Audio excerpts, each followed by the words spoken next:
আসসালামু আলাইকুম, আপনাদের সবাইকে স্বাগতম আজকে দোকানপাট আয়োজিত মার্কেট ম্যাভরিকের এই এপিসোডে। আমি আছি আব্দুল্লাহ আল জুবাই নাফিউ এবং আজকে আমাদের স্টুডিওতে উপস্থিত আছেন একজন খুবই প্রতিভাবান সফল উদ্যোক্তা ফরাদ হাসান, যিনি একজন প্রফেশনাল ওয়েব ডেভেলপার এবং তার এজেন্সি ট্রাস্টি কোডারের মাধ্যমে তিনি প্রযুক্তি খাতে ব্যাপক অবদান রাখছেন। এছাড়াও তিনি বৈশাখী টেলিকম এবং দোকানপাটের কো ফাউন্ডার। আজকে আমরা ভাইয়ার কাছ থেকে জানবো তিনি কিভাবে তার এই উদ্যোক্তার জার্নিটা শুরু করেছেন, তার পেছনের গল্পগুলো এবং তিনি কি কি অভিজ্ঞতা অর্জন করেছেন। তাহলে আর দেরি না করে চলুন শুরু করা যাক আজকের এই এপিসোড। আসসালামু আলাইকুম ভাইয়া, স্বাগতম আজকে আমাদের এই এপিসোডে আপনাকে। ওয়ালাইকুম আসসালাম। আচ্ছা ভাইয়া, প্রথমে আমরা যেটা জানতে চাচ্ছি সেটা হচ্ছে যে একজন কেন ওয়েব ডেভেলপার হিসেবে নিজের ক্যারিয়ারটা শুরু করবে। বর্তমানে আসলে আমরা যদি একটু পেছনের দিকে যাই, যখন আসলে শিল্প বিপ্লব হয়েছিল তখন আসলে শিল্প বিপ্লবের জন্য মানুষ তার নতুন ক্রিয়েটিভিটি খাটিয়েছিল, যার কারণে আসলে প্রচুর ইঞ্জিনিয়ার দরকার হয়েছিল যাতে শিল্প বিপ্লবটাকে আরও উন্নত ইয়ের দিকে নিয়ে যাওয়া যায়। তো এখন আসলে আমরা যদি বলি সেটা হলো যে প্রযুক্তি বিপ্লবের যুগ ঘটছে, অলরেডি এটা শুরু হয়ে গেছে এবং আস্তে আস্তে আসলে অনেক পথ চলা বাকি। তো এই প্রযুক্তি বিপ্লবে আসলে আপনি শুধুমাত্র ওয়েব ডেভেলপার, আমি যদি স্পেসিফিকভাবে না বলি, ওয়েব ডেভেলপার এবং এর সাথে আরও মেন কথা প্রযুক্তির সাথে জড়িত যে কোনো স্কোপের সাথে যদি আপনি জড়িত হতে চান, তাহলে এটা আপনার জন্য আসলে একটা অপার সম্ভাবনাময় দিক। আচ্ছা, তো সেই দিক থেকে বলতে গেলে আসলে আপনি যদি আপনার জন্য একটা অপার সম্ভাবনাময় ক্যারিয়ার গড়তে চান, তাহলে ওয়েব ডেভেলপিং অথবা প্রযুক্তির সাথে সংশ্লিষ্ট যে কোনো একটা ক্যারিয়ারই আপনার জন্য হতে পারে খুব বেস্ট একটা চয়েস। আর এরপরে আরেকটা ছোট্ট করে একটা কথা বলতে চাই যে আপনি কেন ওয়েব ডেভেলপার হবেন। একটা খুব মজার স্টেটমেন্ট শেয়ার করি, সেটা হলো যে আপনি এই অপার সম্ভাবনাময়গুলো আছে বলেই যে আপনি শুধুমাত্র ওয়েব ডেভেলপার হবেন, বিষয়টা এমন না। এটা তো অবশ্যই আপনার সম্ভাবনাময় একটা ক্যারিয়ার, বাট যদি আপনার মধ্যে প্যাশন থাকে তাহলে আসলে আপনার ওয়েব ডেভেলপার হওয়া উচিত। শুধুমাত্র ট্রেন্ডে গা ভাসিয়ে যদি আপনি ওয়েব ডেভেলপার হতে চান, তাহলে আসলে বিষয়টা সুইটেবল। এটা খুবই ইম্পর্টেন্ট একটা বিষয় যে প্যাশন যে জিনিসটা বললেন। অবশ্যই অনেকে এখন হয় কি ট্রেন্ডের সাথে মানে হাইপ দেখে একটা জিনিস শুরু করে দেয় যে আমি সবাই করছে আমি একটু করে দেখি, হয়তো আমিও পারবো। কিন্তু 2 মাস 3 মাস পরে যখন কঠিন লাগে বিষয়টা, তখন হাল ছেড়ে দিয়ে অন্যদিকে গা ভাসায়। এক্স্যাক্টলি। যারা ওয়েব ডেভেলপার হিসেবে নিজেদের ক্যারিয়ার শুরু করতে যাচ্ছেন, তারা কিভাবে মানে প্রথম থেকে শুরু করতে পারেন বিষয়টা? আচ্ছা, আবারও প্রথম প্রশ্নটার সাথে রিলেট করি। সেটা হলো যে আমরা আসলে ম্যাক্সিমামই ওয়েব ডেভেলপার যখন আমি হিসেবে শুরু করব, তো তখন আমি আসলে আদৌ এটা সম্পর্কে কতটুকু জানি সেটার উপরে নির্ভর করবে যে আমার আসলে পথ চলাটা কতটুকু হবে। তো আমি আমার এক্সপিরিয়েন্স থেকে বলতে পারি যে ম্যাক্সিমাম মানুষই আসলে তারা আসলে ওয়েব ডেভেলপিং জিনিসটা আদৌ কি এইটা আসলে না জেনে সে শুধুমাত্র হাইপের উপর বেস করেই সে ডিসিশনটা নেয় যে না আমি আসলে ওয়েব ডেভেলপিং শিখব। তো ওয়েব ডেভেলপিং বা প্রযুক্তি রিলেটেড যে কোনো স্কোপে যদি আপনি ক্যারিয়ার করতে চান, আমার সাজেশন হবে আপনি আপনার প্রথম স্টেপটা হবে যে এই ওয়েব ডেভেলপিং জিনিসটা আসলে কি, এইটার পেছনে রিসার্চ করা। আপনি 1 মাস 2 মাস রিসার্চ করলে আপনি জানতে পারবেন যে ওয়েব ডেভেলপিং করতে হলে আসলে কি করতে হয়। এই রিসার্চটা করার পরেই আপনি আসলে ডিসিশন নেবেন যে আমি আসলে ওয়েব ডেভেলপার হব কি হব না। এটা হলো একদম প্রথম স্টেপ। মানে আপনাকে আসলে আপনি ইনিশিয়াল ডিসিশনটা নিয়েছেন, বাট আপনার ডিসিশনটা আরেকটু পরিপক্ক করার জন্য আপনাকে আসলে রিসার্চ করতে হবে। তো রিসার্চ করার পরে আপনি যদি মনে করেন যে না ঠিক আছে এটা ফাইন, তাহলে আপনার আসলে সেকেন্ড স্টেপে যাওয়া উচিত। সেকেন্ড স্টেপ হিসেবে আমি বলবো যে বর্তমান পৃথিবীর মানে বর্তমান জামানায় আপনি যদি মানে কি বলবো ডাক্তারি পেশা থেকে শুরু করে যে কোনো জিনিস, যদি আপনি একটা অটোমোবাইল সার্ভিসিংয়েরও একটা কিছু শিখতে চান, বেসিক জিনিসটা আসলে ইউটিউব এবং গুগলে নেই এমন কিছু নাই। ঠিক আছে, রান্নাবান্না থেকে শুরু করে আমি যদি বলি যে রোবোটিক সায়েন্স সবই আছে। আপনি যদি স্পেস এক্সের একটা কিছু শিখতে চান তারও বেসিক জিনিসটা আসলে ইউটিউবে আছে। তো আমার প্রথম সাজেশন সেটা হলো যে আপনার একদম বেসিক পথ চলাটা আপনি ইউটিউবের হাত ধরে শুরু করেন, এরপরের পথটা আসলে আপনি নিজেই খুঁজে নিতে পারবেন। আচ্ছা, তাছাড়াও স্পেসিফিক কোনো যদি স্টেপ বাই স্টেপ যদি কিছু আমাদের দর্শকের উদ্দেশ্যে বলতে হয় কিভাবে শুরু করতে পারে বা কোনো গাইডলাইন আছে কিনা? হ্যাঁ, গাইডলাইন বলতে ওই যে বললাম যে প্রথম স্টেপটা হলো আপনাকে ইউটিউব থেকে খুঁজে বের করতে হবে যে আমি আসলে কি শুরু করবো। যদি একদম স্পেসিফিক্যালি ওয়েব ডেভেলপমেন্ট বলি, ওয়েব ডেভেলপমেন্ট শুরু করতে হলে আপনাকে আসলে ওয়েব ডেভেলপমেন্ট আসলে একটা ভাস্ট প্রসেস।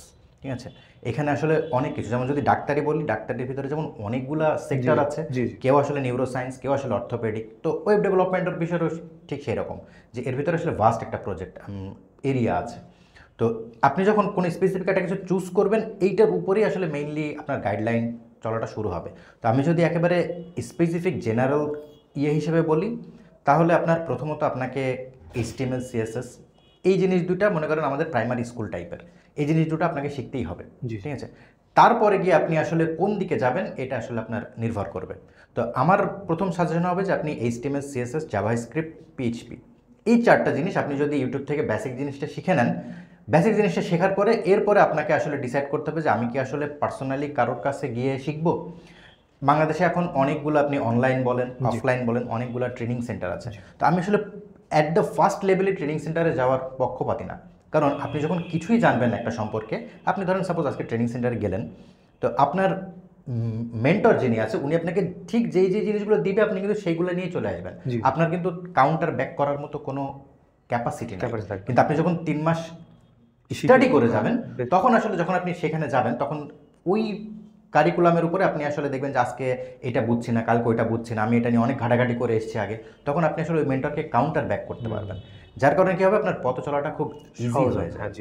তো এটা হলো যে স্কিল ডেভেলপমেন্টের পর্যায়ে। এরপরে যদি আপনি চান যে না আমি আসলে স্কিল ডেভেলপমেন্ট শুরু থেকে পাস করে মোটামুটি আমি একটা স্কিল গ্যাদার করেছি, স্কিল ডেভেলপমেন্ট থেকে শুরু করে এবার আমি জব পর্যায়ে কীভাবে যাব বা আর্নিং পর্যায়ে কীভাবে যাব, এই প্রসেসটা আসলে খুব লং একটা প্রসেস, ঠিক আছে।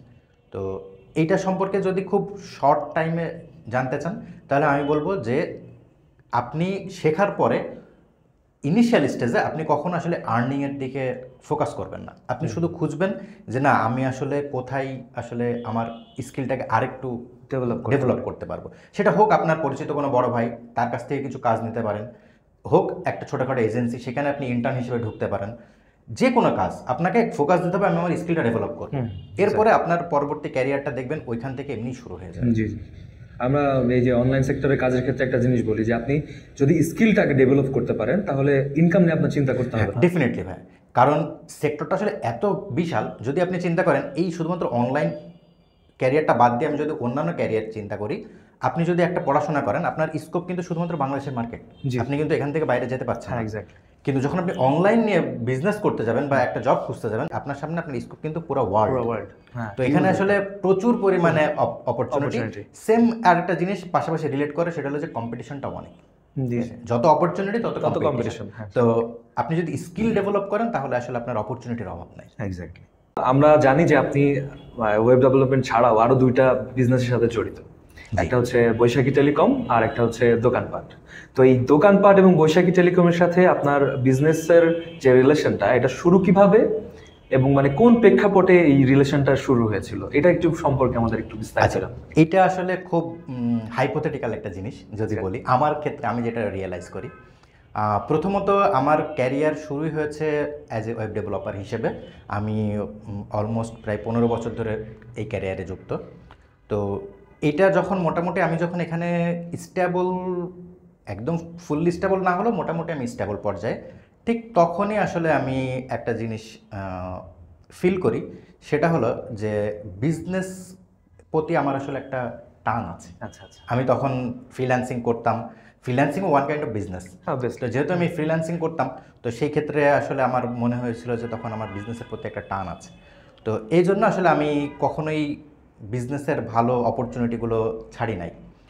তো ফ্রিল্যান্সিং বা আমার ক্যারিয়ার যখন আমি নিয়ে এগোচ্ছি, তখন 2018 সালের দিকে আমারই বন্ধু, খুব কাছের একজন বন্ধু রাফাত হোসেন, ওর একটা ব্যক্তিগত উদ্যোগ বলেন বা ওর একটা হঠাৎ স্টার্টআপ আর কি, যেটা আসলে তখন স্টার্টআপ হয়নি আসলে, সে আসলে কেবল রিচার্জের পর্যায়ে আছে, তার মানে পার্টনার চুজ সিলেকশনের পর্যায়ে আছে।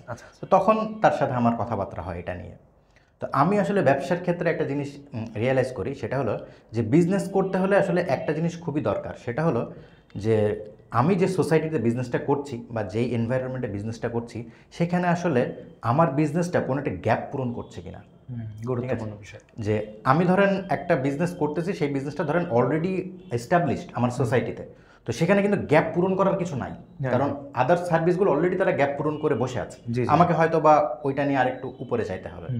তো এমন কোনো বিজনেস যেটা আসলে গ্যাপ পূরণ করে, এরকম বিজনেসের প্রতি আমার আসলে খুব বেশি আগ্রহ ছিল। তো দোকানপাট ঠিক সেই রকমই একটা বিজনেস, যে 2018 সালে যখন দোকানপাট চুয়াডাঙ্গাতে অপারেশন শুরু করে, তখন আসলে চুয়াডাঙ্গাতে এই অনলাইন ডেলিভারি সার্ভিস বলেন বা অনলাইন ই কমার্স সার্ভিস বলেন, এটার আসলে অস্তিত্ব তো ছিলই না, মানুষ আসলে অতটা এটা আসলে ইউজ টু ছিল না। তো আইডিয়াটা শুনে আমার আসলে খুবই ভালো লেগেছে, যার কারণেই আসলে দোকানপাটের সাথে যুক্ত হওয়া। তো আমার মোটামুটি ছিল যে এই দোকানপাটের হাত ধরেই চুয়াডাঙ্গার মানুষ আসলে নতুন একটা ইয়েতে পদার্পণ করবে। তো এর কারণে আসলে আমি বিজনেসটার দিকে খুবই বেশি ইন্টারেস্টেড হই, এবং আমি আসলে 7-5 খুব একটা বেশি না ভেবেই জাস্ট ওর কথাতেই আমি এখানে ইনভলভ হই। তো যেই কারণে আসলে ইনভলভ হয়েছিলাম, যেই আশা প্রত্যাশা নিয়ে, তো ডে বাই ডে যত দূরই যাচ্ছে আসলে দোকানপাট যত সময় পার করছে, আমার সেই ঘুরে ফিরে সেই 2018 সালের কথা মনে পড়ে, যে আমি আসলে যেই প্রত্যাশাটা দেখেছিলাম সেটা আসলে আস্তে আস্তে দোকানপাট পূরণ করে দিচ্ছে। আচ্ছা আচ্ছা, আপনি যেহেতু ওয়েব ডেভেলপমেন্ট নিয়ে কাজ করেন, একটা প্রযুক্তি নির্ভর কাজ, প্রযুক্তি নির্ভর কাজের পাশাপাশি আপনি কিভাবে এই যে ব্যবসার সাথে একটা সামঞ্জস্যতা বজায় রেখে নিজের লাইফটা লিড করছেন? আচ্ছা, এই ক্ষেত্রে আসলে যদি বলি যে যেটা আপনি বলেন যে সামঞ্জস্য বজায় রেখে, আমি যদি বলি আসলে প্রপার সামঞ্জস্য হয় না, কারণ আসলে একটা মানুষ এত জিনিসে ইনভলভ থাকাটা আসলে একটু টাফ। তারপরেও করে নিয়ে যাচ্ছি। এটার পেছনে আমি যেটা বলবো সেটা হলো যে আমি আসলে ব্যক্তিগতভাবে বিলিভ করি এইটা, সেটা হলো যে প্রফেশন যদি মানুষের প্যাশন হয় তাহলে আসলে লাইফটা অনেক ইজি হয়ে যায়। ঠিক আছে, নিজের প্যাশনকে যদি প্রফেশনে রূপান্তর করা যায়, যেমন আমি যদি খুব একটা সিম্পল উদাহরণ দিই, ধরেন সাপোজ কথার কথা আপনি কবিতা লিখতে অনেক ভালোবাসেন, তো আপনি কিন্তু সময়ে অসময়ে যে কোনো সময় আপনি কবিতা লিখেন। তো এটা করতে কিন্তু আপনাকে যদি বলা হয় সারাদিন কবিতাই লিখো, তার জন্য কিন্তু বিষয়টা আরও এনজয়, কারণ সেটাকে এনজয় করে। ঠিক আছে, তো এটাই যদি তার প্রফেশন হয়ে যায় তাহলে কিন্তু তার প্রফেশনটা কিন্তু তার কাছে আর কাজ মনে হয় না, কারণ সে অলরেডি এটা করে তার ভালো লাগার জন্য। তো আমার ক্ষেত্রেও বিষয়টা ঠিক সেম, যে আমি আসলে আমার ওয়েব ডেভেলপমেন্টের ক্যারিয়ারটা শুরুই করেছি, আমি একদম ফার্স্টেই বলেছি যে ওয়েব ডেভেলপমেন্ট বা যে কোনো প্রযুক্তি রিলেটেড যদি ক্যারিয়ার শুরু করতে তাহলে প্যাশন থাকতে হবে। তো আমার যেহেতু এই জিনিসটা প্রফেশনের থেকে প্যাশনটা বেশি, তো আমার আসলে আমি আইটি সেক্টরে আমার যেই শ্রমটা আমি দিই এটাকে আসলে আমি শ্রম মনে করি না। আমার মনে হয় যে আমি সারাদিন হয়তো বা রিল্যাক্সেই কাটাচ্ছি। আচ্ছা আচ্ছা, ঠিক আছে, তো ওই জিনিসটা আসলে আমার খুব একটা ফিল হয় না। আর পাশাপাশি দোকানপাটকে নিয়ে, এবং আমার আরও একটা প্রতিষ্ঠান আছে বৈশাখী টেলিকম, সবগুলোই মোটামুটি যে বললাম যে দোকানপাটটাও আসলে ওয়ান কাইন্ড অফ আমার একটা প্যাশন, যে আমি আসলে এই দোকানপাটকে কখনোই চিন্তা করিনি যে এটা আমার প্রফিটেবল একটা মেশিন হবে। আচ্ছা আচ্ছা, অবশ্যই বিজনেসের পেছনে প্রফিট একটা গুরুত্বপূর্ণ বিষয়, বাট মেইন ফোকাস ছিল আমার যে বিজনেসটা এমন একটা হবে যে চুয়াডাঙ্গাতে একটা নতুন দিগন্ত তৈরি করবে। তো যার কারণে এটা ওয়ান কাইন্ড অফ আমার একটা প্যাশন। তো এই প্যাশনের এরিয়াগুলোতে যখন যুক্ত থাকি তখন আসলে খুব একটা বেশি মানে যেই পরিমাণ চাপ নেওয়ার কথা সেই পরিমাণ আসলে প্রেশারটা মনে হয় না, যার কারণেই হয়তো বা সামঞ্জস্যপূর্ণ রেখে এই জিনিসগুলো একসাথে চালিয়ে যেতে পারছি। এখন যে বিষয়টা জানতে চাইবো যে একজন ওয়েব ডেভেলপার হিসেবে কিভাবে নতুন নতুন এই যে প্রযুক্তি আসছে প্রতিদিন, এই বা ট্রেন্ড আসছে প্রতিনিয়ত, যে ট্রেন্ডের চেঞ্জ, এই ট্রেন্ডের সাথে কিভাবে মিলিয়ে চলা যায়? ওয়েব ডেভেলপার বা আইটি রিলেটেড যদি আপনি কোনো ক্যারিয়ারে থাকেন, তাহলে একটা জিনিস আপনাকে মাথায় গেঁথে নিতে হবে, সেটা হলো যে এখানে শেখার বা পড়ার কোনো শেষ নাই। তো যে কোনো কিছুতেই যে শেখার বা পড়ার কোনো শেষ নাই, আপনাকে প্রতিনিয়ত প্রযুক্তির সাথে আপডেট হতে হবে। খুব ছোট্ট একটা এক্সাম্পল যদি দিই, আমরা ছোটোবেলায় দেখতাম যে আমাদের ওই যে প্যানেল টাইপের একটা টিভি ছিল, যেটা খুব লম্বা চওড়া টাইপের একটা টিভি। তো ওই টাইমেও আসলে টিভি সার্ভিস করতো মানুষ। এখন সেটা রূপান্তর হয়ে গেছে এলইডি টিভিতে, স্মার্ট টিভিতে। তো যে একজন সার্ভিস দিত, সে যদি শুধুমাত্র ওই টিভিটার উপরে বেস করে তার সার্ভিসটা চালিয়ে যায়, তাহলে এখনকার এই 2024-এ এসে তার আসলে বিজনেস টোটালি শাটডাউন।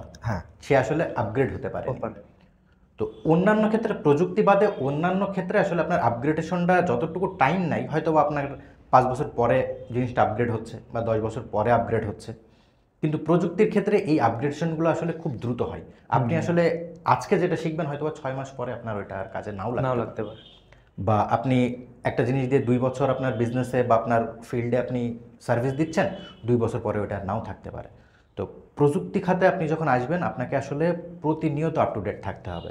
খুব সিম্পল ভাষায় যদি বলি, আমরা যেমন প্রতি সপ্তাহে বা মাসে মাসে আমাদের মোবাইলে একটা অ্যান্ড্রয়েড বা আইওএসের আপডেট পাই, তো এটা যেমন খুব ফ্রিকুয়েন্টলি হয়, আপনার ক্যারিয়ারও খুব ফ্রিকুয়েন্টলি আপডেট হবে। তো এই আপডেটের মন মানসিকতা নিয়েই আপনাকে আসলে আসতে হবে। তো এই আপডেটটা যখন আপনাকে খুব ফ্রিকোয়েন্টলি আপডেট হতে হচ্ছে, তখন কি আপনাকে আসলে ফোকাস রাখতে হয়, যার কারণে ঘুরে ফিরে একই কথা, যেখানে যদি আপনার প্যাশন না থাকে আপনি আসলে খুব বেশি দিন টিকতে পারবেন না। কারণ আপনি একটা জিনিস শেখার পেছনে 2টা বছর ব্যয় করেছেন, সেই 2টা বছর দিয়ে আপনি যদি 1 বছর সেটা সার্ভিসে না দিতে পারেন, আবার কিন্তু নতুন করে আরেকটা জিনিস শেখা কিন্তু আপনার জন্য টাফ হয়ে যাবে। তো প্রতিনিয়ত এভাবে শেখা এটা কিন্তু আসলে খুব মেন্টাল একটা প্রেশার এবং সব কিছুর দিকে প্রেশার। তো এটার পেছনে যদি আপনার সেই রকম লেভেলের ডেডিকেশন না থাকে, আপনি আসলে খুব বেশি একটা গেইন করতে পারবেন না। মানে ডেডিকেশন তো থাকতেই হবে, প্লাস নিত্য নতুন যে চেঞ্জটা আসছে, যে ট্রেন্ডের চেঞ্জ, প্রযুক্তির চেঞ্জ, এগুলোর সাথে তাল মিলিয়েও চলতে হবে। অবভিয়াসলি হ্যাঁ, এই তাল মিলিয়ে চলার জন্যই আপনার ডেডিকেশন লেভেলটা স্ট্রংলি থাকতে হবে। নাহলে তাল মিলিয়ে চলাটা আমার এই 10 বছরের ফ্রিল্যান্সিং বা আইটি ক্যারিয়ারে আমি দেখেছি যে মানে খুব কমন একটা বিষয়, যে তারা আসলে খুব ভালো একটা ফ্রিল্যান্সিংয়ের খুব ভালো একটা পর্যায়ে গিয়েছিল এক সময়, কিন্তু এখন সে কুইট করে হয়তো বা সে জব করতেছে বা অফলাইনে কোনো একটা বিজনেস করতেছে। কারণ কি, সে আসলে আপগ্রেড থাকতে পারে। সে ওই টাইমে সে পিকে গেছিল, কিন্তু তারপরে যে আপগ্রেডগুলো এসছে সেখানে আসলে সে তার ক্যারিয়ারটাকে ধরে রাখতে পারেনি, এজন্য তাকে আসলে সুইচ করতে হয়েছে। তো মূল কথা এটাই যে আপনাকে আসলে প্রতিনিয়ত আপগ্রেডেশনের উপরেই থাকতে হবে। আচ্ছা, এখন যেটা জানতে চাইবো ভাই, আপনার যে বিজনেসগুলোর মধ্যে ইনভলভ আছেন, এইগুলোর জন্য আপনার ভবিষ্যৎ পরিকল্পনাটা কীরকম? আচ্ছা, যেহেতু আমার বিজনেসগুলো এক একটা আরেকটার সাথে খুব বেশি ইন্টার রিলেটেড না, যদি আমি বলি আমার ট্রাস্টি কোডার নিয়ে, তো ট্রাস্টি কোডার আসলে এটা আমার একটা ভালোবাসার জায়গা, মানে খুবই ভালোবাসার জায়গা। যদি বলি যে আপনি মানুষ যেমন ছোটোবেলা থেকে একটা সন্তানকে আদর করে বড় করে, বা একটা গাছকে মানুষ লালন পালন করে অনেক বড় ইয়েতে নিয়ে যায়, তো ঠিক এরকম টাইপের একটা নার্সিংয়ের জায়গা একটা। তো এই এজেন্সিটা নিয়ে আমার আসলে মানে স্বপ্নের শেষ নেই যদি বলি, ঠিক আছে। তো আপাতত আমি আসলে খুব ছোটোখাটো একটা টিম নিয়ে কাজ করছি।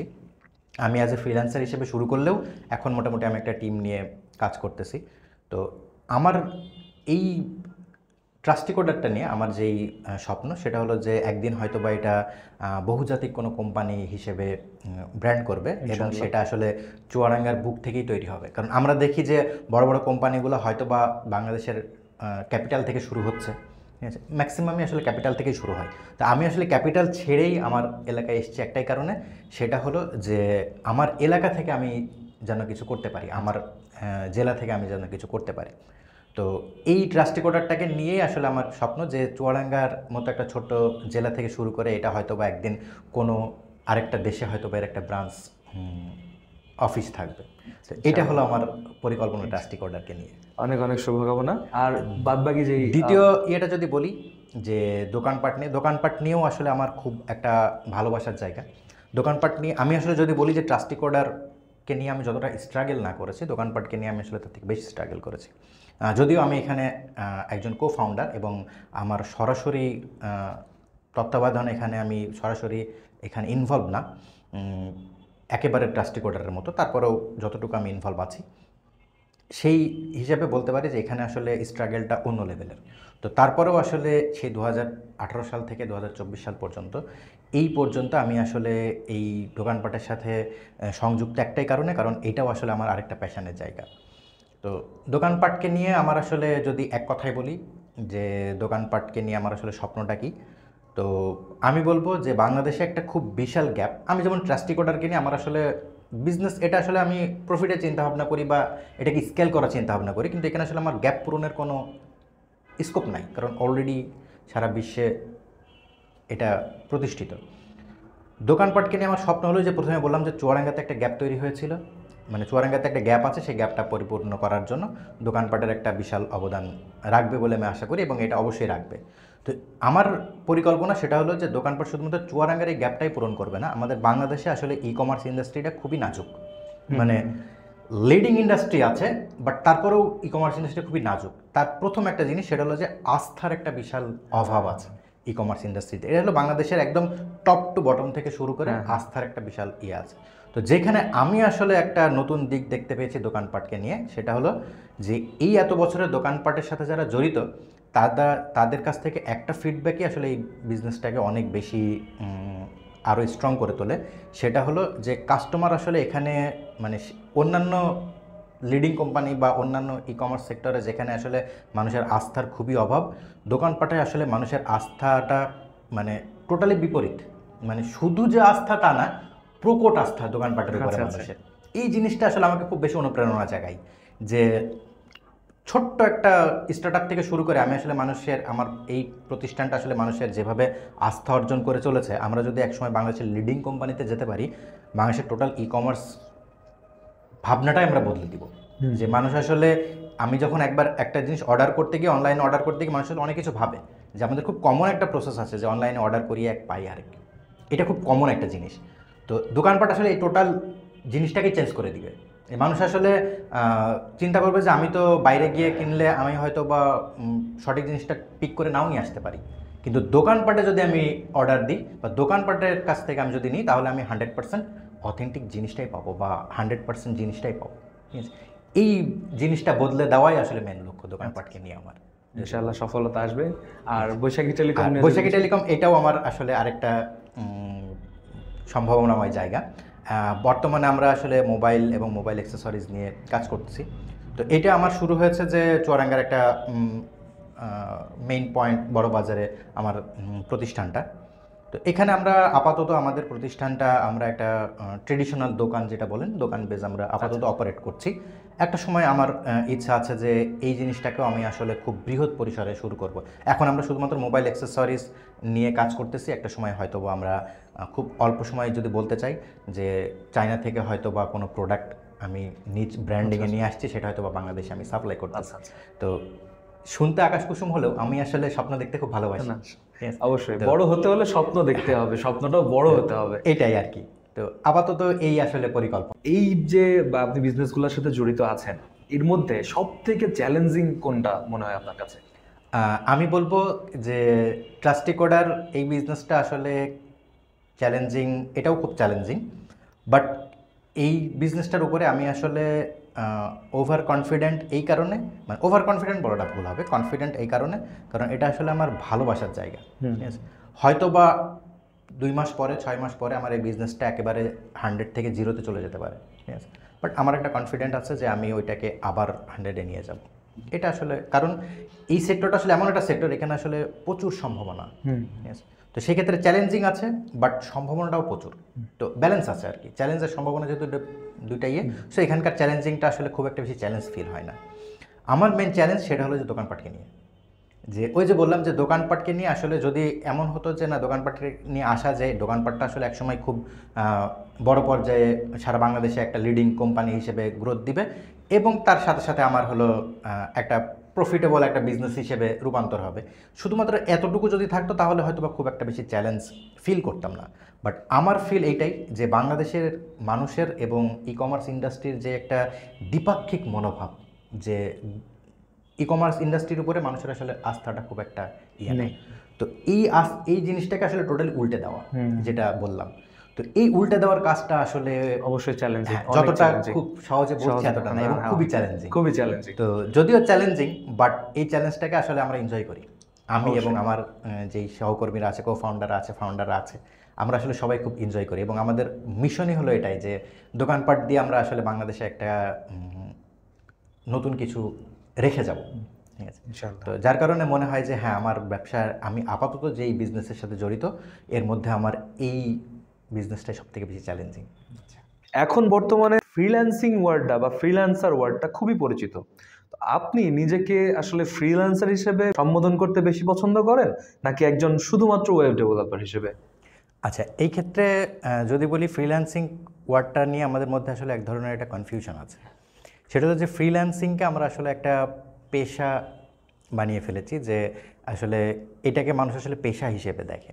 তো ফ্রিল্যান্সিং আসলে পেশার একটা ধরন। যেমন আমি যদি বিজনেস করি তাহলে আমি নিজেকে বিজনেসম্যান হিসেবে প্রকাশ করি, একজন যদি জব করে সে আসলে নিজেকে জব হোল্ডার বলে প্রকাশ করে। তো ফ্রিল্যান্সার আসলে সেই যে আসলে ফ্রিল্যান্সিং করে। তো ফ্রিল্যান্সিং, আপনি যখন বিজনেস করবেন, বিজনেসের মধ্যে আপনি আসলে কোন সেক্টরে বিজনেস করছেন, আপনি হয়তো বা এক্সপোর্ট ইম্পোর্ট করছেন, আপনি হয়তো বা কোনো একটা ট্রেডিশনাল দোকান নিয়ে বিজনেস করছেন, আপনি হয়তো বা গার্মেন্টসের বিজনেস করছেন, এরকম টাইপের। তো বিজনেসম্যান একটা জিনিস আর আপনি কোন এরিয়া নিয়ে বিজনেস করতেছেন সেটা আরেকটা জিনিস, দুটো কিন্তু আসলে ডিফারেন্ট। তো আপনি যদি জিজ্ঞাসা করেন যে আমি আসলে ফ্রিল্যান্সার বলতে বেশি স্বাচ্ছন্দ্য বোধ করি না ওয়েব ডেভেলপার, আসলে আমি দুইটাই।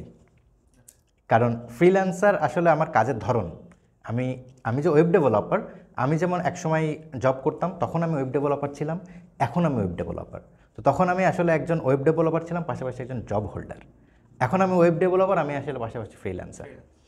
তো তারপরেও যদিও আসলে কোয়েশ্চেনটার সামঞ্জস্যটা ব্যাখ্যাটা দিলাম, তারপরেও যদি বলেন যে না, যেহেতু আপনি কোয়েশ্চেন করেছেন সেই প্রেক্ষিতে একটা উত্তর দেওয়া উচিত, সেক্ষেত্রে আমি বলবো যে আমি আসলে নিজেকে ফ্রিল্যান্সার, আমি যেমন যদি বলি যে আমি আসলে আমার ফ্রিল্যান্সিংটাকে আস্তে আস্তে বিজনেস পর্যায়ে নিয়ে এসেছি এবং এটাকে আসলে আরও ডেভেলপ করার অবশ্যই চিন্তা আছে। তারপরেও আমি যেন নিজেকে কেন জানি ফ্রিল্যান্সার হিসেবে আমি নিজেকে প্রমোট করার মধ্যে আমার যেন কেন একটা আগ্রহ আছে যে আমি আসলে নিজেকে ফ্রিল্যান্সার হিসেবেই বেশি পছন্দ করি। কারণ কি, ফ্রিল্যান্সার হিসেবে নিজেকে যখন চিন্তা করি বা যখন নিজেকে বলি আমি ফ্রিল্যান্সার, তখন আসলে নিজেকে একটা মুক্ত পাখির মতো মনে হয়। যখনই বিজনেস, তার মানে একটা জায়গায় আটকাই গেছি। আর ফ্রিল্যান্সার মানে আসলে আমার কোনো আসলে ইয়ে নাই, বাধা ধরা নাই। আমি আসলে পৃথিবীর যে কোনো প্রান্তে যেতে পারি, যে কোনো জায়গা থেকে আমার আসলে প্রফেশনটাকে আমি অপারেট করতে পারি। তো এই ক্ষেত্রে যদি বলেন যে হ্যাঁ, আমি আসলে একজন ফ্রিল্যান্সার হিসেবে নিজেকে প্রমোট করতে পছন্দ করি এবং অ্যাট দ্য এন্ড হয়তো বা লাইফের কোনো একটা শেষে গিয়ে ওই যে অনেক সময় মানুষ বলে না যে আসলে জীবনের সব কিছুই আসলে অর্জন হয়ে গেছে, যদি আল্লাহর পক্ষ থেকে আমার ভাগ্যে এটা লেখা থাকে যে না, জীবনে সব কিছু অর্জন হয়ে গেছে, যা টার্গেট, আমি সেই জীবনে আসলে আমার প্রফেশনটাকে ফ্রিল্যান্সার হিসেবেই নিয়ে যেতে চাই, যে সব কিছু আসলে অ্যাচিভমেন্ট হয়ে গেছে, আমি আসলে এখন এক যে ফ্রি বার্ড, আমি আসলে ফ্রিল্যান্সিংটাকেই একদম শেষ পর্যায়ে গিয়ে নিজের সাথে আসলে প্রমোট করতে চাই। আচ্ছা, তো এখন আমরা আবার একটু দোকানপাটের দিকে আসি। আপনি দোকানপাটের একজন কো ফাউন্ডার হওয়ার পাশাপাশি আমি যতদূর জানি আপনি একজন রেগুলার কাস্টমারও। অবশ্যই। তো আপনার এই কীরকম এক্সপিরিয়েন্স দোকানপাট থেকে শপিং করার, একটু শেয়ার করবেন আমাদের সাথে? আচ্ছা, এই ক্ষেত্রে যদি বলি সেটা হলো যে অবশ্যই যেহেতু আমি কো ফাউন্ডার এবং আমার নিজের প্রতিষ্ঠান, একদিকে আমার নিজের প্রতিষ্ঠান, আরেকদিকে আমি আসলে একজন কাস্টমার। তো শুধুমাত্র আমার পার্সোনাল এক্সপিরিয়েন্স থেকে যদি বলি, সেটা হলো যে দোকানপাটে যেহেতু আমি নিজেই কো ফাউন্ডার, সেহেতু এটাকে আমাদের নীতিও বলতে পারি বা দোকানপাটের নীতিও বলতে পারি। দোকানপাটের একটা পলিসি হলো দোকানপাট আসলে ইকুয়াল লেভেলে চিন্তা করে, যে অ্যাজ এ কো ফাউন্ডার হিসেবে আমি যেমন একজন কাস্টমার, আরেকজন কাস্টমার সেও আসলে একজন কাস্টমার, ঠিক আছে? তো সেই ক্ষেত্রে আসলে দোকানপাটের সাথে আমার এক্সপিরিয়েন্সও ঠিক যেরকম, একজন নর্মাল কাস্টমারেরও এক্সপিরিয়েন্স ঠিক একই লেভেলে, ঠিক আছে? তো সেই ক্ষেত্রে যদি বলি সেটা হলো যে দোকানপাটের কাস্টমার এক্সপিরিয়েন্স আসলে সিমলেসলি আপনার খুবই আসলে স্মুথ, যদি বলি এক কথায়। কারণ কি, কারণ ওই যে বললাম যে দোকানপাটের প্রকট একটা জায়গা, সেটা হলো যে আস্থার জায়গা। যে এখান থেকে আপনি যখন কোনো একটা কিছু পারচেস করছেন বা এখানে যখন আপনি সংযুক্ত হচ্ছেন, ঠিক আছে, তো আপনি আসলে শুধুমাত্র প্রোডাক্টটা নিয়ে যে বাসায় ফিরছেন তা না, আপনি প্রোডাক্টটার সাথে সাথে একটা আস্থা নিয়ে বাসায় ফিরছেন, ঠিক আছে? তো এটা যেমন আমি পার্সোনালি যেমন ফিল করি অ্যাজ এ কাস্টমার হিসেবে, অন্যান্য কাস্টমাররা তো ফিল করে, সেটা তো আগেই বললাম যে তাদের অনুপ্রেরণা নিয়েই আসলে এতদূর আসা। তো এই একটা জিনিস। আর আরেকটা জিনিস যদি বলি দোকানপাটের, একটু হাসি ঠাট্টা ছলেই যদি বলি দোকানপাটের একটা ব্যাড সাইড, সেটা হলো যে অ্যাজ এ কো ফাউন্ডার আমি আসলে দোকানপাট থেকে এক্সট্রা কোনো সুবিধা পাই না। হ্যাঁ, আমরা শুনেছি যে দোকানপাট থেকে নাকি দোকানপাটের এমপ্লয়িরা বা মালিকেরা মধ্যে যারা আছেন তারা নাকি এক্সট্রা কোনো সুযোগ সুবিধাই পায় এটা না। যে অ্যাজ এ কো ফাউন্ডার বলি বা দোকানপাটের সাথে যারা অপারেশনে যারা যুক্ত, যে আমাদের জন্য আসলে এক্সট্রা কোনো ফ্যাসিলিটিস নাই, আমরাও আসলে অ্যাজ এ নর্মাল কাস্টমার, আচ্ছা, ঠিক আচ্ছা। আছে?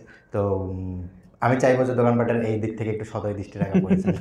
আচ্ছা, এটা কি তাকে আমরা কি বৈষম্য বলবো? কারণ অন্যান্য যে ইয়েতে গুলাতে দেখা যায় ব্র্যান্ড গুলাতে তারা মালিকদেরকে বা এমপ্লয়ীদেরকে একটু স্পেশাল ছাড় দেয়, কিন্তু দোকানপাট অ্যাজ ইউজুয়াল যেটা কাস্টমাররা যে ফ্যাসিলিটিস পায় দোকানপাটের এমপ্লয়িরাও সেই ফ্যাসিলিটিসটাই পায়। হ্যাঁ, তো এটাকে আসলে আমি যদি বলি যে এখনকার এই প্রেক্ষাপটে দাঁড়িয়ে বৈষম্য বলা চলে না, এটাকে আসলে হয়তো বা বৈষম্যহীনতাই বলা চলে। আচ্ছা, আচ্ছা, যে হ্যাঁ, কারোর exactly. মধ্যে কোনো বৈষম্য বৈষম্য নেই, নেই, কাস্টমার আর এমপ্লয়ি সবাই সমান। দোকানপাটের কাছে আসলে সবাই। আচ্ছা, এটা আসলে সুন্দর একটা বিষয়। আমরা বিভিন্ন জায়গা থেকে বিভিন্ন সময় অনুপ্রেরণা নিয়ে আমরা কাজ করি বা আমাদেরকে এগিয়ে যেতে সাহায্য করে। তো আপনার অনুপ্রেরণার জায়গাটা কিরকম, কোথায় ছিল বা কি ছিল বা কে ছিল, একটু আমাদের সাথে শেয়ার করবেন? আচ্ছা, অনুপ্রেরণা যদি বলেন যে অ্যাজ এ বিজনেসম্যান হিসেবে আমার অনুপ্রেরণা কে, তাহলে আমি বলবো যে অ্যাজ এ বিজনেসম্যান হিসেবে আমার অনুপ্রেরণা আমার বাবা। আমি আমার বাবাকে হারিয়েছি অনেক ছোটোবেলায়। উনি আসলে চুয়াডাঙ্গার একজন খুব বড় একজন বিজনেসম্যান ছিলেন। তো ছোটোবেলা থেকে ওনাকে স্বচক্ষে দেখি নাই, তবে ওনার অবদান, ওনার কৃতিত্ব যেভাবে আমি ছোটোবেলা থেকে শুনতে শুনতে বড় হয়েছি, সেটাই কোনো না কোনোভাবে আমার মনে আসলে গেঁথে গেছে। যে তিনি আসলে যেভাবে তার বিজনেস ক্যারিয়ার দিয়ে আসলে মানুষের মনে নিজেকে গেঁথে রেখে গেছেন, আমারও আসলে সেই ইচ্ছাটা কোনো না কোনো এক সময় জেগে গেছে যে তার পরবর্তী কাজটুকু হয়তো বা আমি শেষ করে যাব। তো যার কারণে আসলে নিজেকে বিজনেসম্যান হিসেবে অনুপ্রেরণা আমি আসলে ছোটোবেলা থেকে আস্তে আস্তে আস্তে আস্তে নিজের পরিবেশ থেকেই পেয়েছি, আমার বাবার কৃতিত্বের কথা শুনতে শুনতে। আর যদি বলেন যে স্পেসিফিক অনুপ্রেরণা, যেমন আমার ওয়েব ডেভেলপার হিসেবে গড়ে ওঠার গল্প, দোকানপাটে কো ফাউন্ডার হিসেবে অ্যাড হওয়ার গল্প, এই অনুপ্রেরণাগুলো আসলে ওই যে বললাম যে দোকানপাটে যদি বলি, দোকানপাটের অনুপ্রেরণা আমার একটাই, সেটা হলো যে দোকানপাটের আইডিয়াটা যখন আমি শুনেছি তখন অনুপ্রেরণা জাগিয়েছে যে চুয়াডাঙ্গাতে একটা কিছু অ্যাড হবে আমার মাধ্যমে। এই অনুপ্রেরণাটা আমার মধ্যে কাজ করেছে। মানুষ আসলে অনুপ্রেরণা পায় হয়তো বা কোনো একটা মানুষের কথা থেকে, কোনো একটা মানুষকে দেখে। তো আমার বিজনেস লজিকটা টোটালি, আমার মাইন্ডসেটটা এরকম, আমি যেটাই করি না কেন আমার বিজনেসটা শুধুমাত্র প্রফিটেবল হবে এই ক্ষেত্রে আমি কখনো অনুপ্রেরণা পাই না।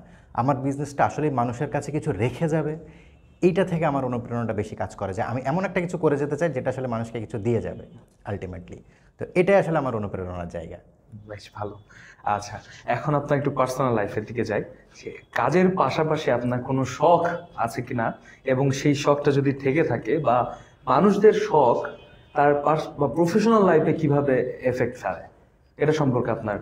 আচ্ছা, কাজের পাশাপাশি শখ তো কম বেশি সবারই থাকে, এবং খুব কমন একটা শখ মানুষের, সেটা হলো যে ঘুরে বেড়ানো। তো এই শখটা আছে, তবে পূরণ করা হয় না খুব একটা, কারণ কাজে আসলে যেহেতু একাই মাল্টিপল সেক্টরে ব্যস্ত থাকি, সেই ক্ষেত্রে খুব একটা বেশি পূরণ করা হয় না। তবে ঘোরাঘুরি তো অবশ্যই একটা শখ আছে।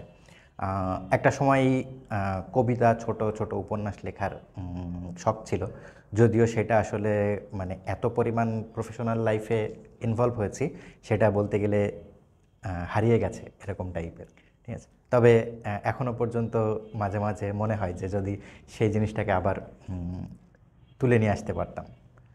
তো মোটামুটি যদি বলেন যে এই ঘোরাঘুরিটা একটা খুব ভালো একটা শখ আমার, কারণ ওই যে বললাম যে অ্যাট দ্য লাস্ট আমার আসলে ক্যারিয়ার নিয়ে চিন্তাভাবনা আছে, আমি আসলে নিজেকে ফ্রিল্যান্সার হিসেবেই এক সময় প্রতিষ্ঠিত করতে চাই, কারণ সব জোট ঝামেলা বাদ দিয়ে হয়তো বা একদিন এই ফ্রিল্যান্সার পদবিটা নিয়ে আমি হয়তো বা বেরিয়ে পড়বো নিজের গন্তব্যস্থল থেকে সারা দেশ সারা পৃথিবী ঘুরে বেড়ানোর জন্য।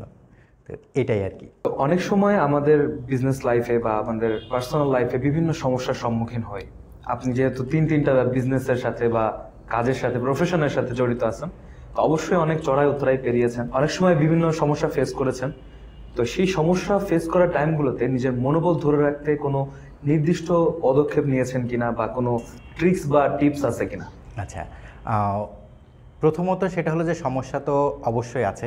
তো এটা নিয়ে আসলে বলা শুরু করলে হয়তো বা আরও কয়েকটা এপিসোড দোকানপাটকে আয়োজন করতে হতে পারে, তো সেদিকে খুব একটা না যাই। তবে এক কথায় যদি বলি, বিজনেসকে আমরা যখন বিজনেস শুরু করি বা এক্সপিরিয়েন্স যতক্ষণ পর্যন্ত গ্যাদার না হয়, তার আগ পর্যন্ত বিজনেসকে আমরা আসলে চিন্তা করি যে বিজনেস আসলে ওয়ান কাইন্ড অফ একটা সমান্তরাল রেখা, যে আমি হয়তো বা ইফোর্ট দিব, এটা আসলে যেতেই থাকবে অ্যাট দ্য এন্ডে গিয়ে।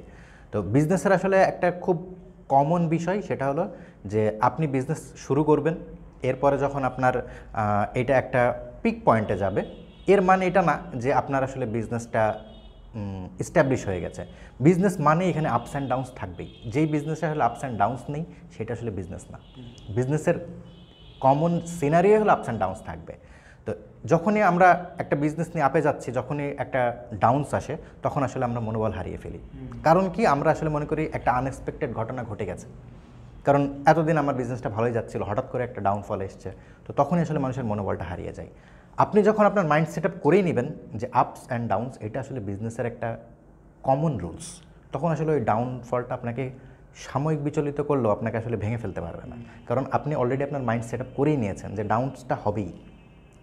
তো আমার ক্ষেত্রে, এটা শুধু আমার ক্ষেত্রে না, এটা সবার ক্ষেত্রেই আসলে সেম প্রসেস। তো এমনও কোনো সময় গিয়েছে যে আমার ফ্রিল্যান্সিং ক্যারিয়ার যদি বলি, এখান থেকে এমনও কোনো সময় গিয়েছে যে আমি রাতারাতি আমার একটা খুব বিশাল একটা ডাউনফল হয়েছে। তো এখানে আমার মনোবলটা ধরে রাখার যদি একটা ট্রিক্স বলেন, বা আমার যেই মেন পয়েন্টটা, সেটা হলো আমি আসলে যেই জিনিসটাকেই নিজের ক্যারিয়ার হিসেবে ধরেছি, আমি আসলে এটাকে ওয়ান ওয়ে জার্নি হিসেবে করেছি, মেনশন করেছি। কারণ কি, আমার চিন্তা যে আমি আসলে এখান থেকে ব্যাক করার আমার কোনো সুযোগ নাই। আমি যখন জব ছেড়ে ফ্রিল্যান্সিং ক্যারিয়ারে কনসেন্ট্রেশন করেছি, আমি এই কনসেন্ট্রেশন নিয়েই করেছি যে এখান থেকে ব্যাক করার আমার আর কোনো সুযোগ নাই। এটা আমার আসলে ওয়ান ওয়ে জার্নি।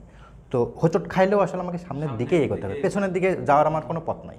ঠিক আছে, তো যখনই আমি আসলে ওয়ান ওয়ে জার্নি হিসেবে কল্পনা করে নিয়েছি, তখন তোমার পেছনের দিকে আসার কোনো পথ নাই। তো আমি মনোবল ভেঙে ফেললেও আসলে আমার আসলে পেছনের দিকে ফিরে আসার কোনো পথ নাই। তো এই একটা ট্রিক্স হয়তো আমাকে জীবনে খুব বেশি প্রভাবিত করেছে, যে কোনো পর্যায়ে, দোকানপাটের ক্ষেত্রেও এবং আমার অন্যান্য বিজনেসের ক্ষেত্রেও।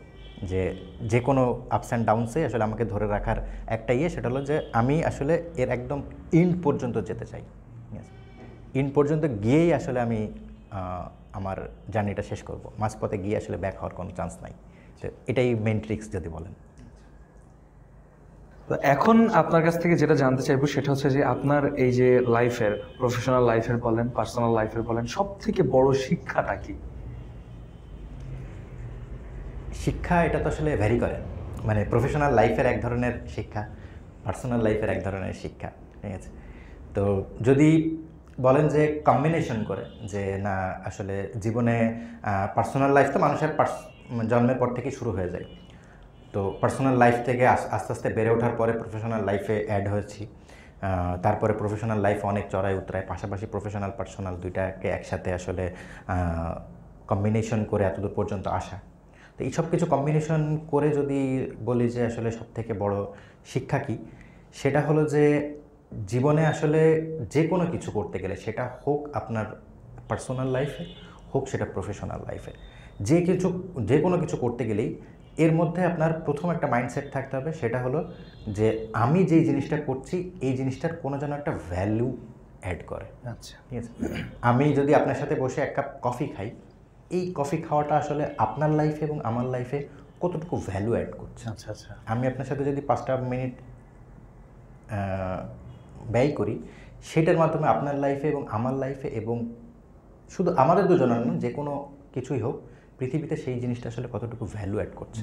ঠিক আছে, তো এই জিনিসটা আসলে আমার কাছে মনে হয় যে খুব বড় একটা আমার নিজের একটা পাওয়ার, যে আমি সব কিছু আসলে এমনভাবে চিন্তা করি যে আমি আমার দ্বারা যেটাই হোক না কেন, সেটা যেন একটা কোনো কিছু একটা ভ্যালু অ্যাড করে।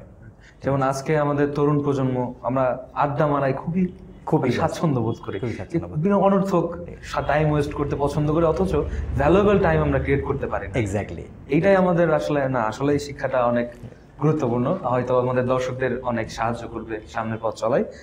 তো অসংখ্য ধন্যবাদ ভাইয়া, আজকে আপনি আমাদের এখানে উপস্থিত হয়েছেন। আপনার কথাগুলো অত্যন্ত মূল্যবান ছিল এবং আশা করছি আমাদের দর্শকরাও এর মাধ্যমে অনেক উপকৃত হবেন।